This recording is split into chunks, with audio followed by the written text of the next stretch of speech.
Student, हम लोग isomerism पढ़ चुके हैं। अब हमारा नेक्स्ट टॉपिक है रिएक्शन मैकेनिज्म। बच्चों, रिएक्शन मैकेनिज्म को अगर आप अच्छे से समझोगे तो आपको आने वाले 12th में जो भी चैप्टर्स पढ़ने हैं, जैसे हेलोएल्केन्स, हेलोएरेंस, 11th का हाइड्रोकार्बन, फिर aldehydes, ketones and carboxylic acids, alcohol, phenol, ether, amines, जितने भी रिएक्शंस आने वाले हैं वो कहीं ना कहीं से इसी चैप्टर से लिंक्ड है। एक्चुअली में ये कोई चैप्टर नहीं है, सारे रिएक्शंस को एक जगह रख दिया गया है। जैसे सारे फेनोमेना को एक जगह रख के हम जीओसी बनाए थे, वैसे ही सारे रिएक्शन को एक जगह रख के रिएक्शन मैकेनिज्म बनाए। ठीक है, इसके बाद में एक नया चैप्टर आएगा नेमिंग रिएक्शन। तो नेमिंग रिएक्शन कोई चैप्टर नहीं है, एक्चुअली में बहुत सारे ऐसे रिएक्शंस आप हाइड्रोकार्बन में पढ़ोगे, बहुत सारे ऐसे रिएक्शंस आप aldehyde and ketones, carboxylic acid, amines में पढ़ोगे, हेलोएल्केन्स, हेलोएरेंस में पढ़ोगे, जिनका कोई नेम होगा। ठीक है ना। तो जैसे कर्टियस रिएक्शन, तो कर्टियस नेम है। तो इस तरीके से आप उनको अलग करके सारे रिएक्शंस को एक जगह लिख के डायरेक्ट आप आंसर जानोगे। ठीक है। हॉफमैन ब्रोमाइड डिग्रेडेशन, तो ये सारे रिएक्शंस के नेम है, जो नेमिंग रिएक्शन है उनको हम अलग कर सकते हैं। ठीक है प्यारे बच्चों। तो देखो रिएक्शन मैकेनिज्म जो है वो कितने टाइप्स ऑफ रिएक्शन है। सबसे पहले यहां से शुरू करते हैं। Types of organic reaction. जरा सोचो, ये बहुत इजी है, ये बहुत आसान है। कितने टाइप्स ऑफ रिएक्शन है? देखो, रिएक्शन में सब्स्टिट्यूशन, और क्या होता है जरा बोलना, इलिमिनेशन, और क्या होता है एडिशन, अरे बोलते ही नहीं, फोर्थ रीअरेंजमेंट। बच्चों, सब्स्टिट्यूशन, इलिमिनेशन, एडिशन मैं अभी आपको समझा रहा हूं, जरा ध्यान से गौर करना। मान लो कि ए और बी एक कंपाउंड है, सी इसमें ऐड किया, सी के साथ रिएक्शन हुआ। ए भी एक कंपाउंड था, सी के साथ रिएक्शन हुआ, सी ने ए के साथ बॉन्डिंग बनाई, ए सी कंपाउंड मिल गया, और बी बाहर चला गया। इसको बोलेंगे सब्स्टिट्यूशन। जैसे आपने सुना होगा कि फुटबॉल में कोई 50 मिनट 70 मिनट्स पे मान लो किसी प्लेयर को सब्स्टिट्यूट किया गया। जैसे कोई थक जाता है, बहुत ज्यादा दौड़ना होता है, तो किसी फॉरवर्ड को या मिडफील्डर को सब्स्टिट्यूट करते हैं। तो सब्स्टिट्यूट मतलब एक गया, उसके बदले में कोई एक आया। ये क्या था बच्चों? Substitution reaction. अच्छा, इलिमिनेशन रिएक्शन क्या होगा बताना जरा। इलिमिनेशन रिएक्शन क्या होगा? कुछ ऐड नहीं हुआ, जो था वो भी चला गया। जैसे देखो, CH3 CH2Cl, देखो CH3 CH2Cl, इसको ऐसे लिख देते हैं CH2H। देखो कोई दिक्कत नहीं है, CH3 है, इसको भी ऐसे लिख देते हैं। ठीक है। अब देखो, यहां से हाइड्रोजन और यहां से Cl माइनस HCl कर दूं अगर, तो ये क्या हो जाएगा? CH2 free radical, single bond CH2 free radical. देखो बच्चों, अब ये इसने इसको देखा, दोनों ने बोला हम लोग बॉन्ड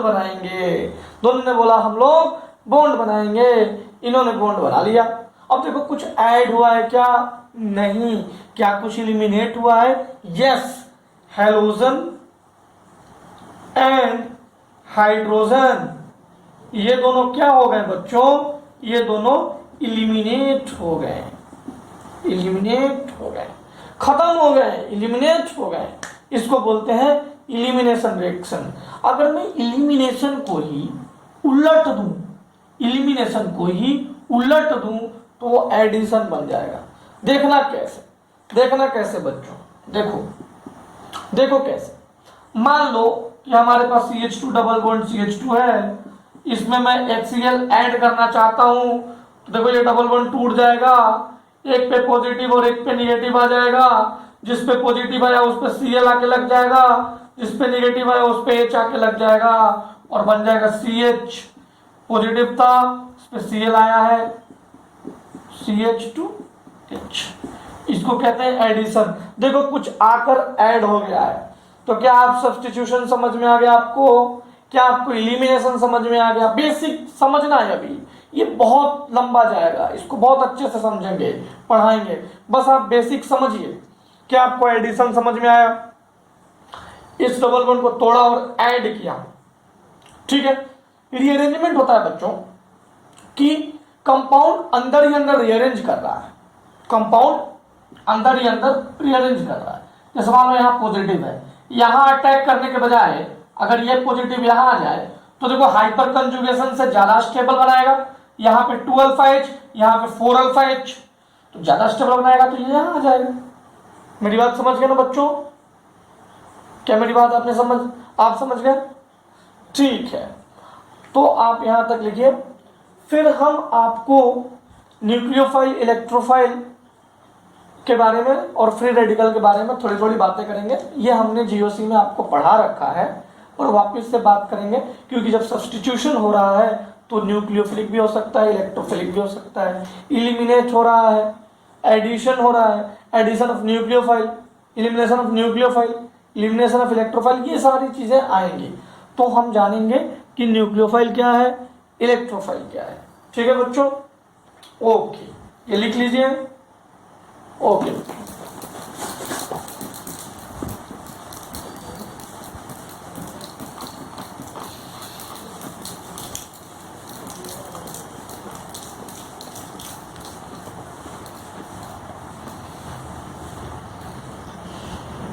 अब मैं एक बात मैं आपको बताता हूं, देखना जरा, ये क्या है?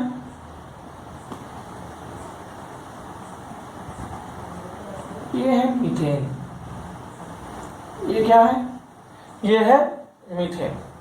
अगर मैं इस बॉन्ड को तोड़ दूं, अगर मैं इस बॉन्ड को तोड़ दूं और हाइड्रोजन बोला कि मैं अपना भी इलेक्ट्रॉन तुमको देके जा रहा हूं, ये बोला कि कार्बन तू भिखारी है, तू मेरा भी इलेक्ट्रॉन ले, लेकिन मैं तेरे साथ नहीं रहूंगा, तो हाइड्रोजन H+ में बाहर चला गया, तो कार्बन पे माइनस चार्ज आ गया। चलो देखना, कार्बन पे माइनस चार्ज आया तो ये कार्बो अनायन बन गया, ये तो आपको पता था। अच्छा एक बात बताओ, ये कार्बन आयन बना, इसके पास ज्यादा इलेक्ट्रॉन्स है, इसने अपना वाला भी दे दिया है, इसके पास ज्यादा इलेक्ट्रॉन्स है, तो ये इलेक्ट्रोफाइल होगा कि न्यूक्लियोफाइल होगा? देखो इलेक्ट्रोफाइल मतलब इलेक्ट्रो मतलब इलेक्ट्रॉन, फाइल मतलब लवर, इलेक्ट्रोफाइल मतलब इलेक्ट्रॉन लवर। तो अगर इस पे निगेटिव चार्ज ज्यादा है तो क्या ये इलेक्ट्रॉन को लव करेगा? क्या इलेक्ट्रॉन की तरफ अट्रैक्ट होगा? बिल्कुल नहीं, ये इलेक्ट्रॉन की तरफ अट्रैक्ट नहीं होगा। तो इसके पास माइनस ज्यादा है, तो क्या ये न्यूक्लियोफाइल की ओर अट्रैक्ट होगा? न्यूक्लियस लवर होगा ना। न्यूक्लियोफाइल को हम NU लिखेंगे, आप टेंशन मत लो। चलो देखो, ये न्यूक्लियोफाइल है, न्यूक्लियोफाइल की ओर ये अट्रैक्ट कर रहा है, ये न्यूक्लियोफाइल की ओर अट्रैक्ट करेगा, ठीक है, ये पॉजिटिव की ओर अट्रैक्ट करेगा। समझ रहे हो ना क्यों ये पॉजिटिव की ओर अट्रैक्ट किया? क्योंकि ये खुद बहुत ज्यादा नेगेटिव है। अब अगर क्या हुआ कि यही CH4 में से हाइड्रोजन गुस्से में आया इस बार, और ये कार्बन का भी इलेक्ट्रॉन, ये अपना तो नहीं जा रहा था, ये कार्बन वाला भी इलेक्ट्रॉन लेके चला गया, तो कार्बन इस पे क्या चार्ज आएगी बच्चों? इस पे क्या चार्ज आएगी? पॉजिटिव। ये है क्या? कार्बोकैटायन। अगर ये कार्बोकैटायन है बच्चों, तो इसका नाम क्या लिखेंगे? ये है क्या? ये इलेक्ट्रोफाइल है। कैसे इलेक्ट्रोफाइल है? देखो पॉजिटिव चार्ज है, ये इलेक्ट्रॉन से प्यार करेगा। करेगा कि नहीं करेगा? करेगा कि नहीं करेगा? करेगा कि नहीं करेगा बच्चों? अब मैं आपको बताता हूं नेक्स्ट, मैं आपको बताता हूं फ्री रेडिकल। फ्री रेडिकल सारी बातें मैं जीओसी में आपको बता चुका हूं। फ्री रेडिकल में जरा ध्यान से देखना, दो तरह का क्लीवेज होता है, एक होमोलिटिक और दूसरा हेट्रोलिटिक। हेट्रोलिटिक क्लीवेज का मतलब है कि तोड़ेंगे, दो भाग में तोड़ेंगे। दो तरह का क्लीवेज है, एक होमोलिटिक और दूसरा हेट्रोलिटिक। अब जरा ध्यान से देखना, अगर दोनों सेम कंपाउंड है और इसको बराबर तोड़ेंगे, ये इसने इसको इलेक्ट्रॉन दिया, इसने इसको इलेक्ट्रॉन दिया, बॉन्ड बना, फिर जैसे ही तोड़ा ये इलेक्ट्रॉन अपना ले लिया और ये इलेक्ट्रॉन अपना ले लिया, ये जो बॉन्ड था वो हट गया, ये इलेक्ट्रॉन अपना ले लिया और ये इलेक्ट्रॉन अपना ले लिया। इसको कहते हैं होमोलिटिक क्लीवेज, इसको बोलते हैं होमोलिटिक क्लीवेज। ठीक है बच्चों?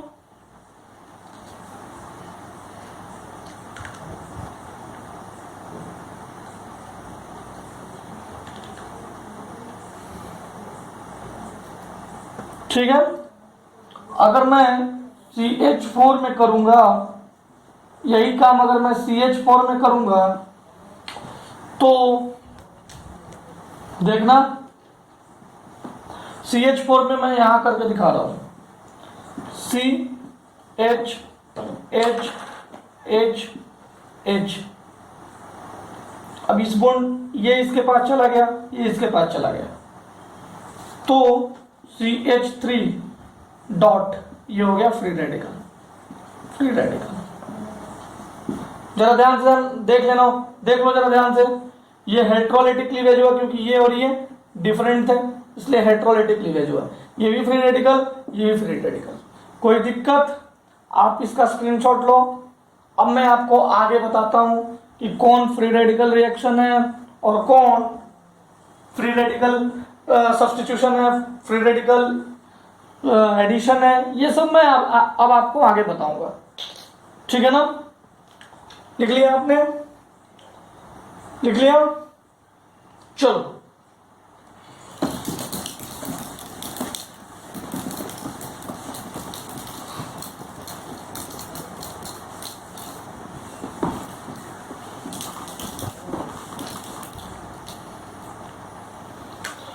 अब हमारे पास वही है AB plus C, AC plus B। जरा ध्यान से देखना, इस B, ये C जो है, अगर ये न्यूक्लियोफाइल है, ये न्यूक्लियोफाइल है, तो रिएक्शन हो जाएगी न्यूक्लियोफिलिक सब्स्टिट्यूशन।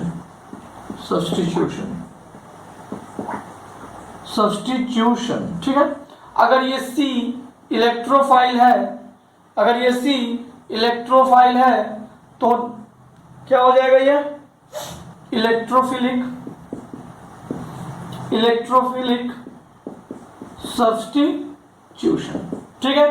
ठीक है बच्चों, हमें पढ़ना है, हमें पहला चीज पढ़ना है free radical substitution. Free radical substitution, ठीक है ना?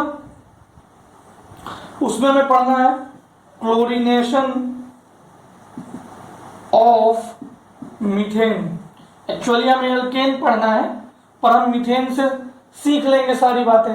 पढ़ना हमें एल्केन है। ठीक है? अब क्लोरीनेशन में करूं मान लो CH4 plus Cl2 HNu, sunlight के प्रेजेंस में हो रहा है, सनलाइट के प्रेजेंस में हो रहा है या परोक्साइड के प्रेजेंस में हो रहा है या टेम्परेचर को मैंने बढ़ा दिया है। ठीक है? ठीक है, इतनी सारी चीजों के प्रेजेंस में होगा तो ये बनेगा CH3Cl प्लस HCl। देखो एक H की जगह Cl सब्स्टिट्यूट हो गया, तो ये क्या था? देखो CH2 CH3H और ये Cl, तो ये Cl, ये HCl और ये CH3 के साथ ये Cl आकर CH3Cl हो गया। ठीक है, अब ये Cl2 ना एक्सेस में है। किसमें है? एक्सेस में है।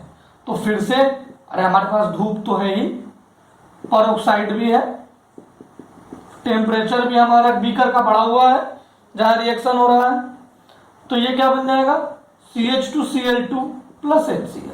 फिर ClCl रिएक्ट करेगा, ये Cl2 एक्सेस में है, फिर ClCl इसका एक हाइड्रोजन को हटा के उड़ा देगा और HCl बनाएगा। अभी मन नहीं माना इसका, इसको फिर ये चीज मिला, ये जो चीज था फिर मिला, फिर क्या मिला हमें? CHCl3 plus HCl। अभी भी मन नहीं माना, Cl2 plus H new, temperature heat वगैरह मिला तो CCl4 प्लस HCl। जरा ध्यान से देखो बच्चों कि इसमें इसको सारा चीज मिल रहा है, ये भी मिल रहा, ये भी मिल रहा, ये भी मिल रहा, ये भी मिल रहा। तो क्या ये प्रोसेस सही है क्या? मतलब क्या इस प्रोसेस से हम सेपरेटली कुछ एक चीज गेन कर सकते हैं क्या? नहीं कर सकते। ये प्रोसेस उतना सही नहीं है, लेकिन ये मेथड सही है, ये रिएक्शन होता है, ये सही है, ये सारा चीज बनेगा। अरे इसके अलावा भी बनता है, वो तो आने वाले समय में पता चलेगा कि कैसे बनता है। तो देखो, अगर मीथेन को यानी अल्केन को Cl2 यानी कि हम हेलोजिनेशन कर रहे हैं, यहाँ ब्रोमीन भी आ सकता है। सेम वे में फ्लोरीन का अलग थोड़ा मेथड है, वो मैं आपको बताऊंगा, और आयोडीन का भी थोड़ा मेथड अलग है, क्योंकि HI जब यहाँ बनने लगेगा तो HI गुड रिड्यूसिंग एजेंट है, तो वो वापस बैक रिएक्शन करने लगेगा, इसलिए हम थोड़ा ऑक्सीडाइजिंग एजेंट डालेंगे तो ये फिर आएगा, टेंशन मतलब। तो CH3Cl ये यहीं तक नहीं रुकेगा, तब तक ये अटैक करते रहेगा जब तक इसके चारों हाइड्रोजन को रिप्लेस ना कर दे। देखो, और लास्ट में मुझे ये मिल जाएगा। जहां तक मेरी बात समझ में आ गई आपको बच्चों? आ गई ना?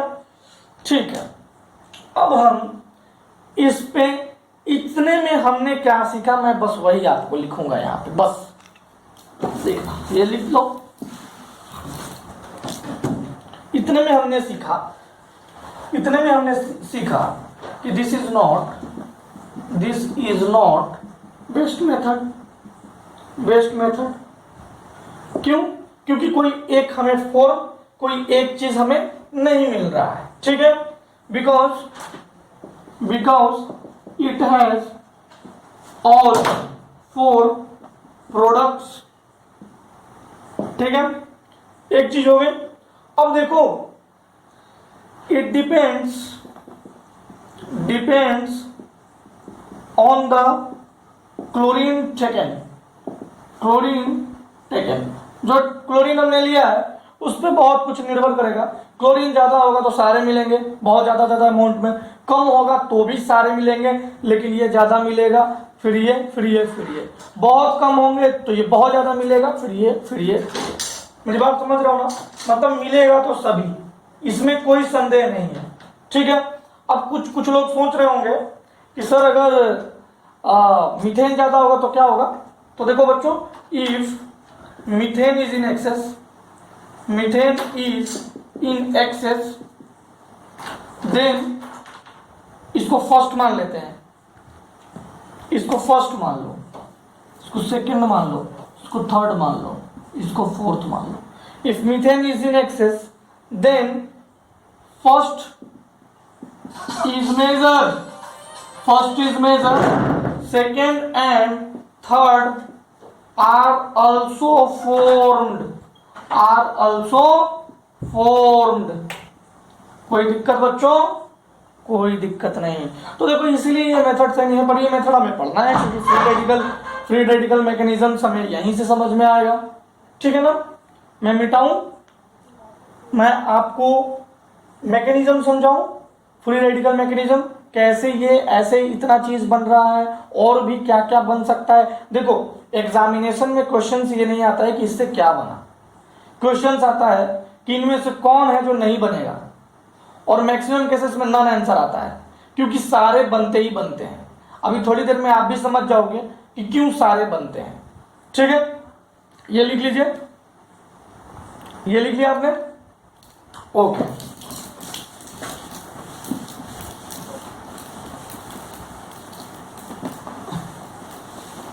अब देखो प्यारे बच्चों, हमारे पास है CH4 plus Cl2 H new sunlight या टेम्परेचर, हीट टेम्परेचर जो भी करो, ठीक है। और हमें मिल रहा है CCl4, लेट से बहुत कुछ मिलेगा, पर मैंने चलो एक ही लिखता हूं, CH3Cl प्लस HCl, बहुत कुछ मिलेगा ये। अब इसका मैकेनिज्म क्या होगा? मैकेनिज्म इज हाईली इंपॉर्टेंट प्यारे बच्चों। मैकेनिज्म देखो, जो फ्री रेडिकल रिएक्शन है ना, वो 3 स्टेप में मैकेनिज्म फॉलो करते हैं। फर्स्ट, चेन इनिशिएशन, हम पहले इनिशिएट करेंगे, जो हमारे सामने लिखा हुआ है रिएक्शन, उसको इनिशिएट करेंगे। इनिशिएट कैसे करेंगे? देखो, क्लोरीन क्लोरीन बॉन्ड है, HNU के प्रेजेंस में ये टूट जाएगा, क्या होगा यहाँ? होमोलिटिक क्लीवेज मतलब ब्रेकिंग, छुपाक, ऐसा काटा मैंने, Cl डॉट में ये टूट गया, ठीक है, ये टूट गया Cl डॉट और Cl डॉट में, ठीक है ना। अब देखो, ये चेन इनिशिएट हो गया। इनिशिएशन के बाद क्या होगा प्यारे बच्चों? इनिशिएशन के बाद क्या होगा बताओ? इनिशिएशन के बाद होगा चेन प्रोपोगेशन,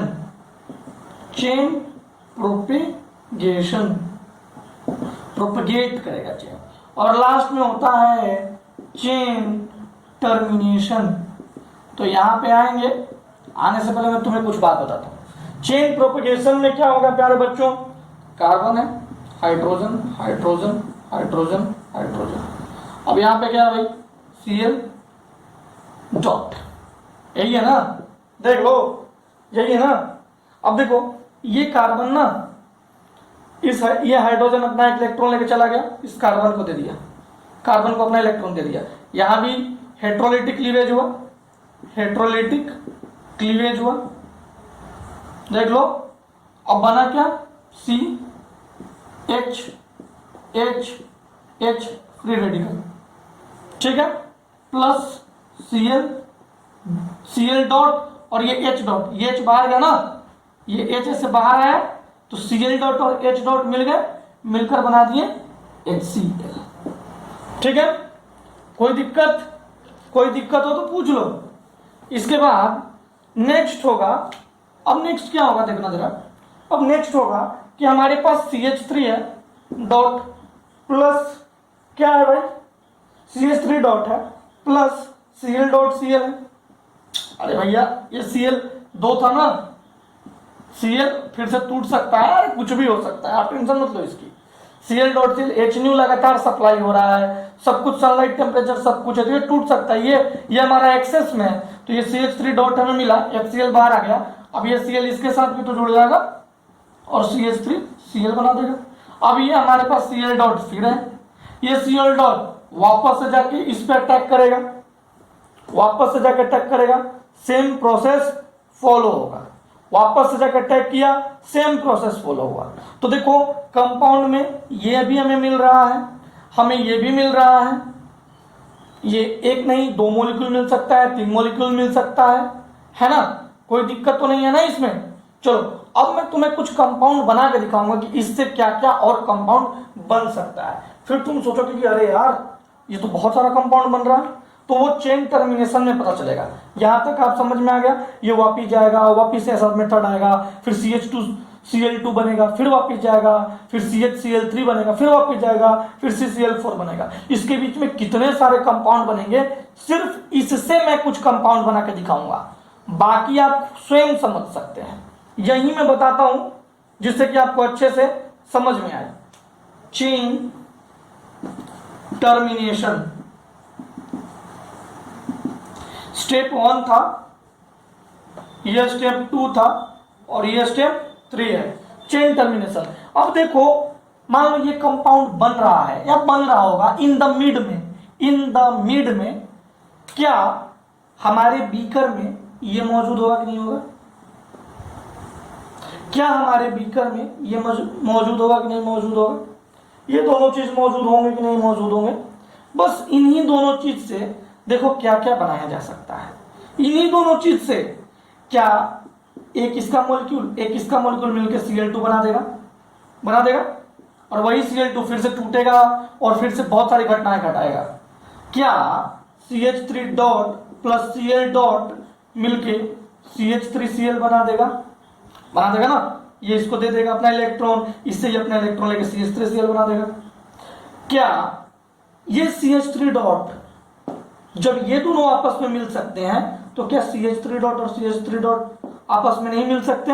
अरे मिल सकते हैं। मिलके क्या बनाएगा बच्चों? मिलके क्या बनाएगा? CH3